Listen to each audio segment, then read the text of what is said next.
전미예수님, 오늘 계속 이어서 믿음에 대해서 하도록 하겠습니다. 오늘은 믿음의 대상, 우리가 믿는 게 무엇인가, 무엇을 믿는 건가, 하느님을 믿는 건가, 아니면 또 다른 대상이 있는 건가.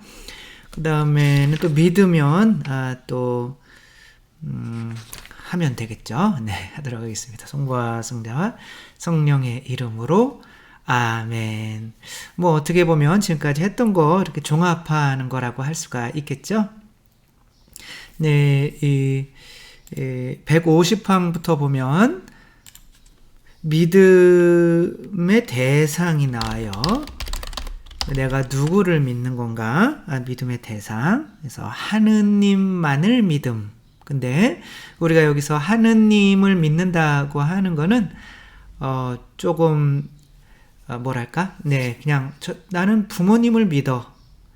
부모님이 계신 거를 믿는 건가? 부모님이 나를 사랑해 주신 것을 믿는 건가는 다르죠.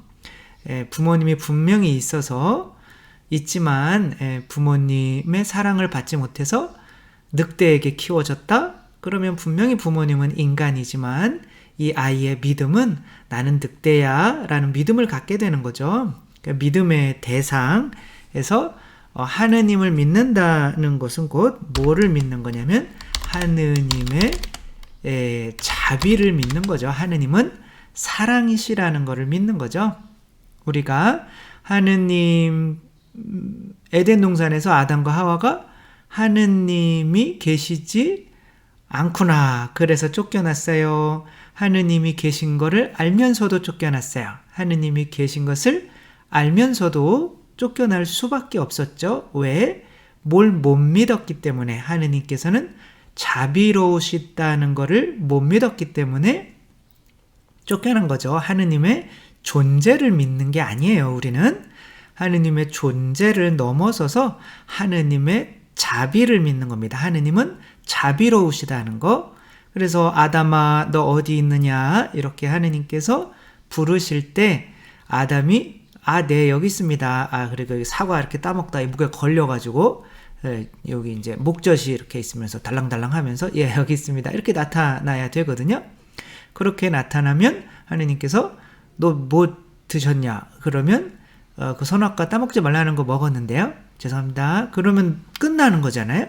근데 하느님은 무서운 분이야. 그러니까 너 왜 그랬어? 그랬더니 아니 당신이 만들어준 저 예편네 때문에 저 자매님 때문에 그랬다고 이렇게 되는 거죠. 그러니까 다른 사람을 심판하게 되니까 이제는 다른 사람을 이용해서 내 자신의 죄책감을 없애는 거죠. 그렇게 다른 사람을 미워하게 되는 그런 상태에서는 뭐가 이루어질 수 없어요? 하늘나라의 행복이 이루어질 수 없죠. 하늘나라의 행복은 같이 사는 행복인데 하느님이 자비롭다는 것을 믿지 못하면 이제 이웃을 심판하는 사람이 되기 때문에 모기가 되는 거죠. 하늘나라에서는 살 수가 없게 되는 거죠. 우리가 나를 찌르는 사람들까지도 용서할 수 있으려면 그 사람을 용서해야지 이런 것이 아니라 하느님의 자비를 믿어야 되는 거죠. 내가 다른 사람을 심판하는 이유는 그 사람이 나에게 잘못해서가 아니라 내가 하느님의 자비를 믿지 못하기 때문에 내 안에 있는 죄를 합리화하기 위해서 다른 사람을 심판하게 되는 거죠. 이러한 이야기는 구원의 원리에서 많이 했기 때문에 이제 여기까지만 하도록 하겠습니다. 그래서 하느님만을 믿는다. 그래서 믿음의 대상은 바로 하느님의 본성인 자비, 사랑을 믿는다라고 하는 거죠. 그래서 사랑을 믿으면 어떻게 되는 거예요? 이웃을 심판할 이유가 없어지는 거죠. 그래서 내가 이웃을 심판하고 있다면 내가 하느님의 자비를 믿고 있지 않구나라고 이제 생각하면 되는 거죠. 한번 볼까요? 신앙이란 무엇보다도 인간이 인격적으로 하느님께 귀의하는 일이며 또한 하느님께서 계시하신 진리 자체에 대하여 자유로이 동의하는 것이다. 그러니까 하느님이 나는 자비로워라고 당신 자신을 보여주셨어요. 그럼 그것을 믿고 하느님께 귀의, 너무 어려운 말을 쓰는 거죠. 뭐 귀천 그런 말이 있죠. 근데 하느님께 귀의, 그러니까 제가 부모님한테 잘못해가지고 부모님이 아버지가 때리신 적은 없어요. 근데 이제 밖에 나가서 작대기를 하나, 나무를 꺾고 와라, 너를 때리겠다.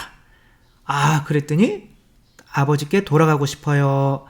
딴 집으로 가고 싶어요. 딴 집에 가고 싶지만 이제 갈 데가 없으니까 다시 이제 그걸 돌아왔더니 이제 그게 벌이었더라고요. 그렇게 두려움을 갖게 만드는 게.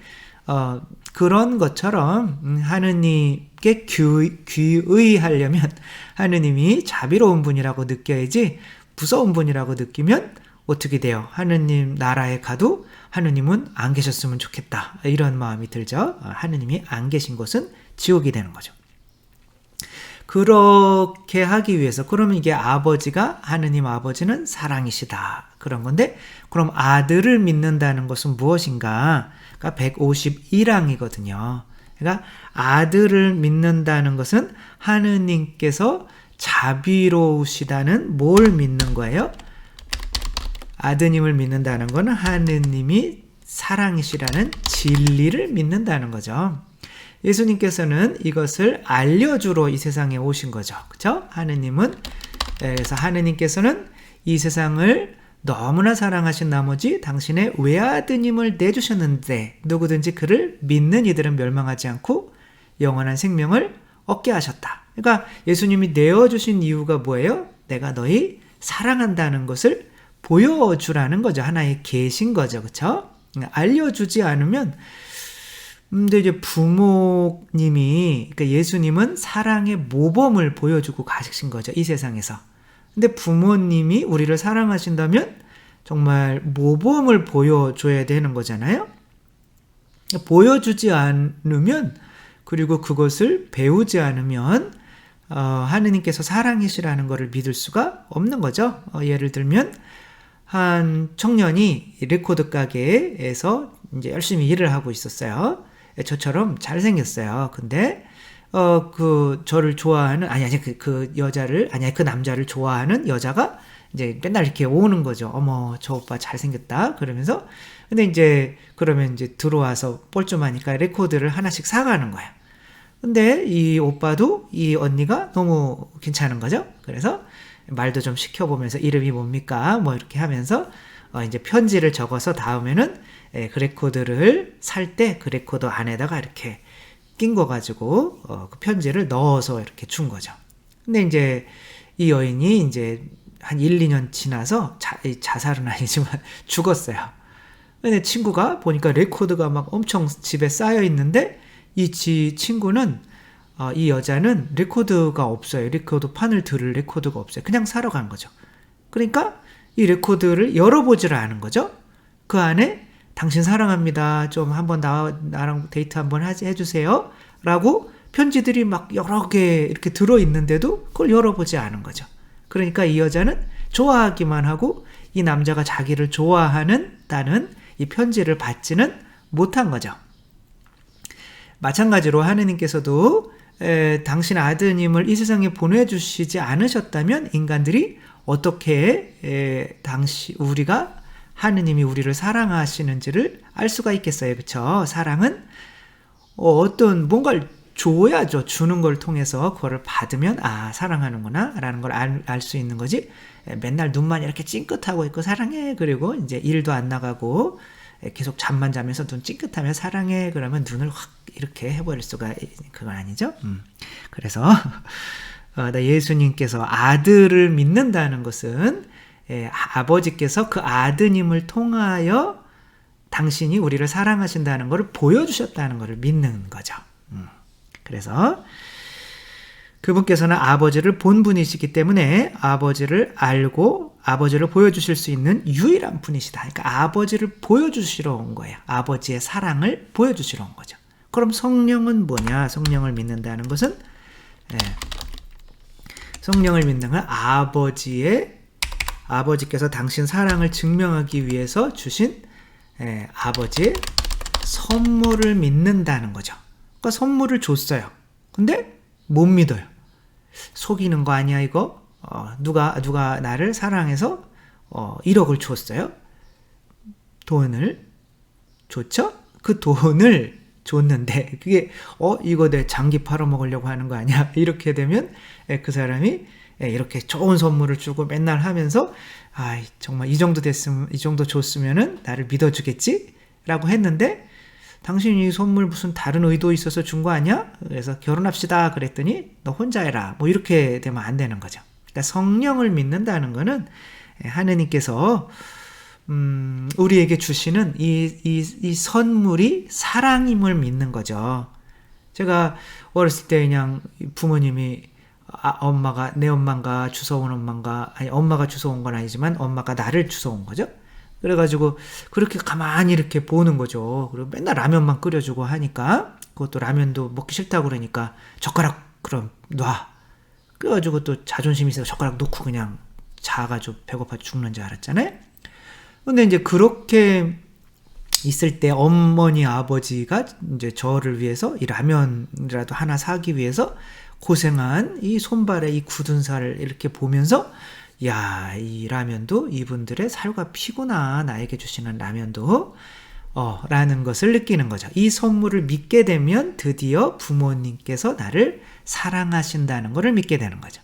그래서 사람은 은총과 진리로 새로 태어나는 거죠. 근데 은총은 뭐예요? 바로 성령이신 거죠. 진리는 그 하느님의 사랑을 보여주신 예수 그리스도가 되는 거죠. 그래서 우리들은 아버지께서 우리를 새로 태어나게 하시기 위해서 이 세상에 보내주신 은총, 성령과 진리를 믿는 거죠. 그래서 예수 그리스도와 성령을 통하여 아버지께서 사랑이시라는 것을 믿는 거죠. 우리의 믿음은, 그걸 믿으면 어떻게 돼요? 새로 태어나게 되는 거죠. 그래서 이제 사망 보면 이제 154망부터는 지금까지 설명드린 거를 조금 자세하게 이렇게 쓰고 있어요. 그래서 지금 저 시끄러운 새소리와 함께, 아니죠, 시끄러운 게 아니죠, 하느님의 은총인 거죠. 저 새들 참 하느님께 감사하네요. 네, 총만 있으면 그냥 바로, 네, 그래, 또 아무튼 그래서 154망 보면 이제 한번 이 제목만 한번 간단하게 설명을 해드리도록 하겠습니다. 신앙은 은총이다. 이제 이해하실 수가 있는 거죠. 그쵸? 부모님께서 사랑에 밥도 안 차려줘요. 그리고 사랑한다는 말도 안 해줘요. 그러니까 사랑한다는 말은 진리인 거죠. 그쵸? 그리고 밥을 차려주는 거는 은총인 거죠. 그러니까 이것을 통해서 이분이 내 부모님이구나 그러며 내가 새로 태어나게 되는 거죠. 근데 그 은총을 받지를 않으면 어떠한 이분이 나를 사랑하신다는 믿음이 생기지가 않는 거죠. 그래서 신앙이라고 하는 것은 여기서 같은 말이죠. 항상 여기서 신앙이라고 하는 것은 믿음과 같은 말이죠. 믿음은 그래서 하나님께서 나에게 주시는 은총인 거죠. 그래서 내가 스스로 어떻게 보면 불교나 이런 것에서 말하는 것처럼 스스로의 힘으로 어떤 구원에 이르는 것이 아니라 그분의 은총을 내가 받아들이고 믿음으로 응답해서 구원을 받는 거죠. 이걸 좀 어려운 말로 보면 신앙은 하느님의 선물이며 하느님께서 불어넣어 주시는 초자연적인 덕이다. 이렇게 이야기를 하는 거죠. 이와 같이 믿음이 있으려면 하느님의 도움의 은총이 선행되어야 하며 성령의 내적인 도움이 필요하다. 깨닫는 거죠. 성령을 통해서, 굳은 살을 통해서 깨닫는 거죠. 그런 얘기하는 겁니다. 그러나 은총이기도 하지만 또한 신앙은 인간 행위이다. 인간 행위라는 게 무슨 몸으로 하는 행위가 아니라 우리의 뭐가 필요하다는 거예요? 결단이 필요하다는 거예요. 인간에게는 뭐가 있어요? 자유가 있죠. 그래서 인간이 내가 아무리 그래도 나는 안 믿을래 라고 한다면, 왜냐하면 믿으면 그분의 자녀가 되니까 그분의 자녀처럼 살아야 되잖아요. 그분의 자녀라고 하는 것은 이 세상 스쳐 지나가는 이 세상의 행복을 찾는 것이 아니라 어떻게 돼요? 이제는 이 세상은 내가 이웃들을 사랑하는 연습의 장이고 새로 태어나는 연습의 장이니까 그냥 이렇게 스쳐 지나가는 거죠. 그러면 이제 그러나 나는 이 세상에 돈 많이 벌고 싶어요. 부자 되고 성공하고 싶어요. 그러니까 이런 것들을 이런 욕심들을 다 버려야 되는 거니까 아니 나는 이 은혜 받아들이기 싫어라고 개인적으로 나는 이렇게 거부해 버리는 거죠. 그래서 믿지 않는 사람들은 정말 믿을 수 없어서 믿지 않는 것이 아니라 내 스스로 내 안에서 믿지 않으려고 결심을 한 거예요. 왜? 이 세상 것이 더 좋으니까 하느님보다는 뭘 더 믿어버리는 거예요? 내 자신의 생각을 더 믿어버리는 거예요. 그래서 믿음도 하나의 그 정해진 양이 있는 거예요. 그래서 나는 아무도 안 믿어 라는 말은 다 거짓말이에요. 본인만 믿는 거죠. 근데 하느님을 믿으려면 어떻게 해야 돼요? 지금까지 내가 믿어왔던 것을 이 믿음의 에너지를 하느님께 드리고 나를 믿지 않아야 되는 거죠. 이런 면에서 믿음은 이제 결단이라고 하는 거죠. 믿는다는 것은 성령의 은총과 내적인 도움으로 가능하지만 믿는 것이 참으로 인간적 행위라는 것 또한 사실이다. 인간의 결단이 필요하다는 거죠. 계시하시는 하느님에 대한 우리 지성과 의지의 완전한 순종을 신앙을 통하여 드러내고, 그래서 결단을 내린다는 것은 결국 하느님께 내 자신을 뭐 하게 된다는 거예요? 순종하게 된다는 거죠. 근데 하느님께서는 인간을 강요하시겠어요? 안 하시겠어요? 안 하시는 거죠. 그래서 그렇게 내가 이성적으로 순종을 하려면 155항 보면은 지성과 의지의 작용이 필요하다 이런 거죠. 신앙 안에서 인간의 지성과 의지는 하느님의 은총과 협력한다. 그래서 마치 두 사람이 악수하는 것처럼 혼자만 하느님께서 이렇게 악수를 내미신 거죠. 우리 한번 친하게 지내보자. 그래서 하느님께서 아무리 많은 은총을 주시려고 해도 인간이 손을 내밀어서 악수를 하거나 받으려고 하지 않는다면 관계가 성립되지 않는 거예요. 그리고 이 인간의 자유는 하느님께서 강요하시지 않습니다. 이런 면에서 신앙 안에서 뭐가 필요한 거예요? 신앙과 지성이라는 이제 제목이 있는데 바로 인간의 이 생각하는 게 좀 필요한 거죠. 그래서 모든 이의 지성이 파악할 수 있는 계시에 대한 확실한 증거들을 보면서 신앙의 동의가 결코 정신의 맹목적인 작용이 아니라는 것이다 라는 거예요. 맹목적인 작용은 뭐예요? 그냥 막 그 사입이나 그런 데 보면 막 뭐 함께 자살하고 막 그런 것들이 이제 옛날에 많이 있었잖아요. 그 뭔가 맹목적인 거예요. 그래서 애기들이 어렸을 때 이제는 뭐 천연성치 하려고 부모님한테 밥 안 주니까 가는 그런 신앙은 약간 맹목적인 거죠. 근데 그렇게 해서라도 아이들이 이성적으로 이분이 하느님이시구나 이제 그것을 알게 되면 이제부터는 지성적으로 내 결단에 의해서 믿음을 증가시켜 나가게 되는 거죠. 믿음이 어린이처럼 되어야 하는 것은 맞아요. 그쵸? 어린이들은 쉽게 믿죠. 어린이들은. 그러나 어떻게 돼요? 중학생 정도 되고 내 자아가 커지고 세속육신 마귀가 나를 이제 휘어잡을 때 되면 성당에 안 나가겠다고 그러죠. 근데 그 전에 이성적으로 하느님을 안 믿으면 절대적으로 인간이 인간다워질 수 없다는 것을 깨닫게 만들어야 되는 거예요. 그 중학생이 되기 전에 초등학교 때. 근데 그게 주일학교의 중요성인 거죠.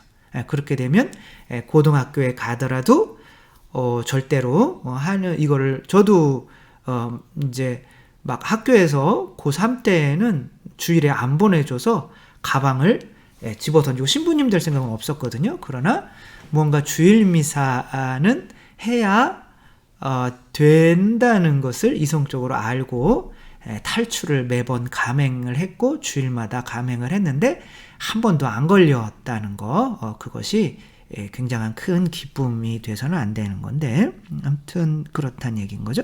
그래서 이렇게 아기 때 부모님을 내 부모님이구나 감사하네 그렇게 되는 거랑 내가 성장해서 부모님이 되어서 아이들 정말 힘들게 키워보고 아기 낳는 고통과 정말 많이 참아내야 되고 이 아이들 책임지려고 정말 열심히 일해야 되고 그런 걸 거치고 나서 이성적으로 부모를 사랑하는 것과는 차이가 있죠.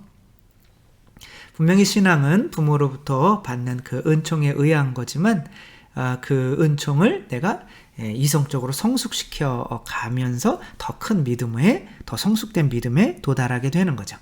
그렇기 때문에 배우려 하지 않고 느끼려 하지 않는다면 신앙을 더 이상 증가시키려고 하는 마음이 없다고 볼 수가 있는 거죠. 156강 보면 우리의 신앙적 동의가 이성에도 부합하도록 하느님께서 성령의 내적 도우심이 당신 계시의 외적 증거들과 함께 주어지도록 하셨다. 그러니까 우리의 신앙을 증가시키려고 하면 얼마든지 그 재료들이 이 세상에 있게 된 거죠. 157항에 보면 자연적 이성의 빛이 주는 확실성보다 하느님의 빛이 주는 확실성이 더 크다. 그러나 이제 만 가지 어려움도 하느님의 의심을 만들어내지는 못한다. 이제 힘들고 어렵고 그러면 이제 어렸을 때는 부모님이 저에게 어머니가 만약에 모질게 하셨다 그렇게 하시진 않으셨지만 그냥 돈 안 준 것만 200원 그거 크레파스 사오라는데 안 준 것만 그거 가지고 막 열받아가지고 아이 부모는 엄마 아닌가? 뭐 이렇게 생각을 한 거죠. 그러니까 그때의 믿음은 부모님의 은총으로 받는 믿음은 뭔가 얕은 거예요. 그래서 작은 어려움이 있다면 이렇게 하느님이 날 사랑하지 않는 거 아닌가? 뭐 이런 생각을 가지게 되는 거죠. 그러나 믿음이 크다면 이제 성숙된 믿음 어른이 됐다면 이 세상에 힘들고 어려운 게 있어도 막 김희아 씨 같은 경우 막 여기 모반 가지고 태어나시고 그래서 부모님이 버리시고 고아원에서 자랐는데 아이들이 다 괴물이다 이렇게 놀리고 막 이쪽에 근데 암까지 걸려가지고 여기를 다 뼈를 긁어내야 되고 살도 막 이렇게 얼굴이 이렇게 돼버리고 이제 그러한 상황 안에서도 이분은 끊임없이 하느님께 대한 감사를 찾으셨단 말이에요. 그러니까 그런 상황 안에서는 어떠한 다른 어려움이 오더라도 이제 그 믿음을 해칠 수가 없는 거죠. 우리가 이 세상 살아가는 것은 정말 힘들고 어려운 일들이 많이 있죠. 그 안에서 내가 믿음을 굳건히 지켜나가고 이성적으로 그래 이 안에도 하느님의 은총이 있으니까 이런 고통을 주시는 거야 라고 이렇게 해 나가야 이제 성인의 믿음에 도달하고 이제 그때가 되면 이 세상에서 어떠한 어려움이 당하더라도 믿음이 흔들리지 않는다는 거죠. 그래서 더 깊은 이해는 158항 보면 더 깊은 이해는 다시금 더 강하고 점점 더 사랑에 불타는 마음을 일으킨다. 그래서 내가 믿으면 뭐가 되는 거예요? 내가 이해하면 믿게 되고 또 믿게 되면 더 이해하게 된다는 거예요. 그래서 믿음과 이 우리 지성의 작용은 서로 그거를 이제 뭐라 그러죠? 해겔의 변증법 어렵네요. 변증법적으로 가는 거죠. 그래서 엄마 맞네 했다가 엄마가 주는 사랑에 단순한 거죠. 그리고 했다가 엄마한테 혼나면 엄마 아닌가? 주워 왔나? 그러고 있다가 또 엄마의 사랑을 보면 엄마 맞네? 그러고 있다가 또 엄마 아닌가? 막 그렇게 변증법적으로 가면서 점점 더 믿음이 굳어지게 되는 거예요. 그러니까 아우구스티누스 성인이 멋진 말씀을 해놓으셨어요. 그래서 믿기 위해 이해하고 이해하기 위해 믿는다는 거죠. 그래서 믿음과 이해는 서로 그렇게 변증법적으로 성장하게 되는 거죠. 그래서 우리는 죽을 때까지 끊임없이 뭐 해야 되는 거예요? 공부해야 되는 거죠. 어떠한 공부를 해야 되는 거야? 이 어려운 상황 안에서도 하느님께서 모든 것이 나에게 은총이라고 하는 것을 발견해낼 수 있는 눈을 갖기 위해서 공부를 해야 되는 거죠. 그래서 신앙과 과학은 어떨까요? 과학은 이성적인 거죠. 그래서 과학을 어떤 사람이 제가 그 진화론이 과학적으로는 좀 좀 문제가 되는 거거든요. 어떠한 존재도 시간이 지나면 이제 허물어지는 거죠. 그게 이제 엔트로피가 증가한다, 이제 그런 거거든요. 엔트로피는 어떠한 연료를 쓰고 나면은 그 쓰고 남은 그 연료에 쓰면 이제 쓰레기가 발생하잖아요. 그냥 쓰레기라고 이제 생각하면 되는데 그게 증가하는 거거든요. 그러니까 인간도 이제 점점 허물어져 가는 거고 뭐든지. 근데 진화론은 그것과 어긋나게 점점 막 모래가 모여서 뭐 핸드폰이 되고 핸드폰이 모여서 뭐 빌딩이 되고 빌딩이 모여서 뭐 우주선이 되고 뭐 이런 자연적으로 이런 일이 일어난다고 이렇게 생각을 하는 거죠. 거기에 인간의 어떠한 힘이 가해져야 그렇게 되는 건데, 그래서 그런 엔트로피 증가의 법칙으로 이렇게 그런 걸 설명했더니 어떤 분이 댓글에 아니 종교가 무슨 과학을 건드리냐, 종교는 그냥 밖에서 봉사하고 그냥 그러면 되는 것이 아니냐, 내 말이 틀렸냐, 이렇게 이야기를 하더라고요. 그래서 깜짝 놀랐어요. 그래서 종교하고 어떤 분들은 이 과학이랑 전혀 별개의 것으로 보시는 분이 계시구나, 그런 생각을 한 거죠. 근데 종교랑 과학이랑 절대 어긋나는 게 아니죠. 세상은 아무것도 없는 무에서 창조하셨다. 하느님께서 밭에 무가 없는 것에서, 무에서 창조했다. 근데 요즘에 과학이 발전하면서 결국에는 정말 세상 창조하기 전에는 그냥 에너지만 있고 아무것도 없는 무의 상태였다고, 이렇게 그런 게 거의 증명이 돼가고 있거든요. 그러니까 이제 이성과 이게 어긋나는 게 아닌 거죠. 끊임없이 이성을 통해서 믿음을 증가시켜 이렇게 가야 되는 거죠. 그리고 이제 하느님께서 그렇게 하시는 이유는 신앙은 어떻게 이렇게 꽉 인간의 자유를 하느님께서는 건들지 않으시기 때문에 그런 거죠. 그러니까 선물을 주시고 무언가를 하고 성모님처럼 어떠한 응답을, 저는 주님의 종이니까 이게 응답을 얻어내려고 하는 거는 결혼하려고 어떤 남자가 여자를 옛날에 보쌈이 그런 보쌈인가요? 보쌈을 해서 이렇게 가서 결혼하는 거는, 그거는 납치죠, 납치. 옛날에 미절이나 이런 것처럼 인간관계는 그 사람의 자유를 터치하면 안 되는 거죠. 하느님께서도 인간과 인격적인 관계를 맺고 싶으시기 때문에 절대로 인간의 자유를 터치하지 않으시는 거죠. 그러니까 이것 때문에 인간이 지옥 가는 것도 터치하실 수가 없는 거예요. 그런데 이제 분노도 있는 거죠. 내가 이만큼이나 많이 해주는데도 인간이 고집을 부려서 끊임없이 이 사랑을 믿으려 하지 않고 그것을 생각조차 하지 않으려고 하는, 관심조차 없는 그런 인간에게 분명히 아마 분노도 답답함이겠죠. 분노가 아니라 그런 건 있으시겠지만, 인간이 지옥 간다고 할 때는 어차피 하느님은 모든 것과 인격적인 관계를 맺고 싶어 하시기 때문에 너희들이 정원함을 할 수 없어, 모기로 그냥 살아라 라고 하시는 거죠. 그래서 결국에는 뭐 신앙은 필요성은 뭐 구원인 거죠. 구원은 새로 태어남인 거죠. 신앙의 필요성은 새로 태어남. 신앙이 없으면 새로 태어날 수가 없는 거죠.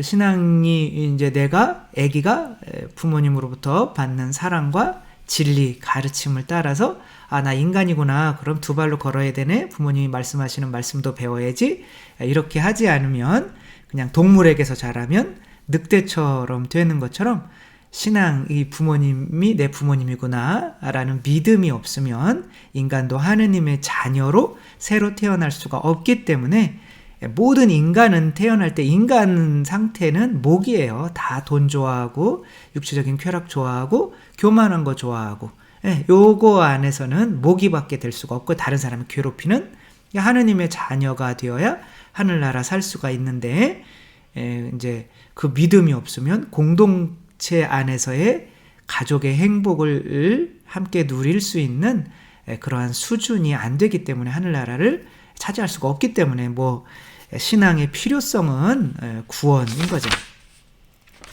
근데 말은 굉장히 멋지게 써 있어요. 믿음이 없이는 하느님 마음에 들 수 없고 하느님 자녀의 신분을 얻지 못하며, 이건 뭐죠? 하느님 자녀가 안 되는 거죠.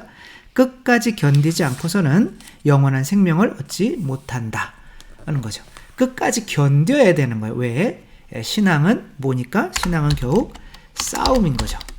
무엇과의 싸움인 거예요? 자기 자신과의 싸움인 거죠. 내 안에서는 나를 믿고 하느님을 믿지 마라, 이런 마음이 있고, 또 하느님께서는 계속 이 은총과 진리로 우리에게 내 사랑을 믿어 라고 하시는 거죠. 거기 안에서 인간은 끊임없이 이렇게 한 번 딱 믿으면 되는 게 아니라 변증법적으로 계속 그분이 나를 사랑하시는구나 막 했다가 대학 떨어졌어요. 그래서 안 사랑하시는구나 했다가 재수해서 붙었어요. 그러니까 사랑하시는구나 했다가 좋은 여자를 사랑했는데 헤어졌어요. 사랑하지 않는구나 했다가 또 더 좋은 여자와 결혼했어요. 사랑하시는구나. 직장에 떨어졌다가 뭐 이런 식으로 이렇게 변증법적으로 가는 거, 자기 자신과의 싸움인 거죠. 그러나 결국에는 주가가 이렇게 오르락내리락 하지만 결국에는 시간이 지나면 올라가듯이 우리의 신앙도 오르락내리락 하지만 결국에는 올라가는 신앙으로 가야 되는 거죠. 그래서 믿음과 바른 양심을 가지고 그렇게 하십시오. 우리 안에 양심은 이제 하느님의 뜻인 거죠. 어떤 사람들은 양심을 저버렸기 때문에 그들의 믿음이 파손당하였습니다. 디모데후전서 1장 18에서 19. 그러니까 믿음이 양심대로 살게 만들 수 있는 게 믿음인 거죠. 근데 가톨릭을 안 믿더라도 저 아마존에서 양심대로 살아요. 그러면 뭐가 있는 거예요? 믿음이 있는 거예요, 실제로는. 그 믿음으로 내 자신의 이기적인 욕망과 싸운 거예요, 그 사람은. 신앙생활을 한 겁니다. 그래서 신앙 안에서 살고 성장하고 마지막까지 항구하려면 하느님의 말씀으로 신앙을 지켜야 하며, 주님, 그래서 그런 똑같은 얘기하고 있는 거죠. 근데 신앙의 목적은 뭐예요? 신앙의 목적. 그러니까 새로 태어나면 어때요? 내가 신앙이 있는지 없는지를 알아볼 수 있는 방법은 뭘까요? 내가 신앙이 있으면 어떻게 돼요? 예수님께서 복음을 전하실 때 갈릴레아 호수에서 뭘 먼저 전하셨어요? 행복. 내가 신앙이 있으면 행복하겠죠. 왜? 하느님이 사랑이시라는 것을 믿기 때문에. 하느님께서 사랑이시라는 것을 믿으면 하느님께서 사랑이시라는 걸 믿으면 우리에게 벌어지는 모든 일들은 하느님께서 허락하신 거잖아요. 그러니까 어떠한 마음이 들어요? 모든 것은 은총이다 라는 마음이 드는 거죠. 모든 것은 은총이다. 나에게 일어나는 모든 것은 은총이에요. 그래서 누군가가 내 자녀가 아프고 힘들어도 이 안에서 은총을 찾아내서 하느님께 감사할 수 있는 거고, 그래서 옛날에는 나는 돈 벌고 부자가 되면 행복할 거야 그랬지만 신앙이 생기면 힘들고 어려운 모든 상황에서도 다 감사할 수 있게 되니까 어떻게 되는 거예요? 더 행복해지게 되는 거죠. 그래서 그 행복이 하늘나라의 행복을 미리 맛보는 거죠.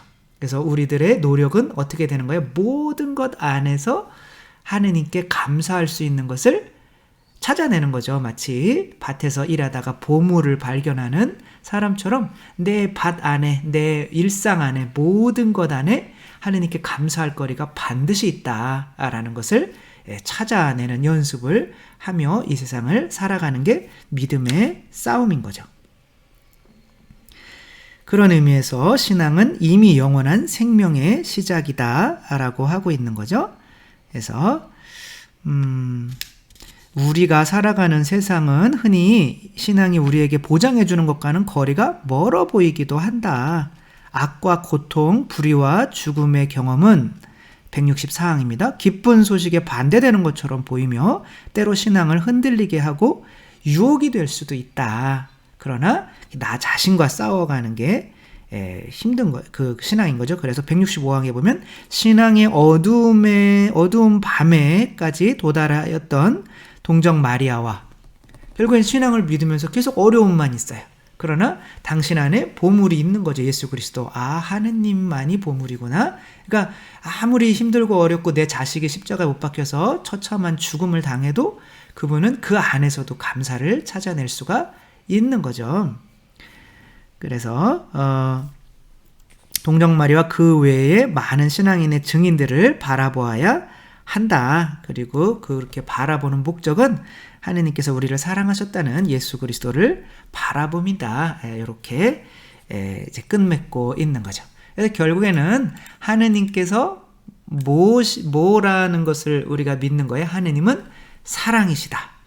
그래서 하느님이 사랑이셔서 그분이 나의 아버지이시다. 그러니까 나가 그분의 자녀다라는 걸 믿는 거죠. 그러니까 내가 그분의 자녀인데 자녀답게 못 살고 있는 거죠. 예수님처럼. 그러니까 이제 힘들고 어려운 일이 나는 그래도 하느님 믿어서 이 세상에서 나는 대통령 되고 싶었는데 안 됐어요. 그렇지만 대통령이 안 돼도 그 안에서 하느님께서 나와 함께 해주셨다는 것을 또 생각하며 믿음을 잃지 않게 되는 거죠. 그리고 그렇게 안 돼도 그 안에서 행복할 수가 있는 거죠. 그래서 하느님 자녀의 행복은 매 순간 하느님께서 내 아버지시기 때문에 그분이 주시는 모든 것은 은총이라는 것을 믿어서 매 순간 안에서 감사한 것을 찾아내서 하느님께 감사할 수 있는 모습으로 내 자신과 매 순간 계속 싸워 나가면서 성숙해 나가는 거죠. 그래서 나이가 이제 60이 넘고 70이 됐으면 정말 모든 것 안에서 감사를 찾아내는 그런 마음으로 이렇게 마무리할 수가 있게 되는 거죠. 그래서 요한 바오로 2세는 돌아가실 때 나는 행복합니다. 여러분도 행복하십시오. 라고 하며 우리도 떠날 수가 있게 돼야 되는 거죠. 그것은 바로 오늘에서 바로 이 순간에서 행복을 하느님의 자녀라는 그리고 많은 은총을 볼 수가 있어요. 이제 은총과 진리를. 그래서 그 은총과 진리를 내 일상 안에서 찾아내서 감사를 매 순간 찾아낼 수 있으면 신앙이 증가한다고 볼 수가 있는 겁니다. 네, 오늘은 여기까지 하도록 하겠습니다. 예수님께서 하늘을 바라보시며 내가 이거 알려주러 왔는데 뭐 이런 표정은 저만의 해석인 거죠. 네, 그래서 참다운 정말 신앙의 발전으로 또 우리 모두가 함께 나아갔으면 좋겠습니다. 주님께서 여러분과 함께 전능하신 천주 성부와 성자와 성령께서는 여기 모인 모든 이에게 축복을 내리시어 길이 머물게 하소서. 주님을 찬미합시다. 하느님 감사합니다. 성부와 성자와 성령의 이름으로 아멘. 감사합니다. 사랑합니다.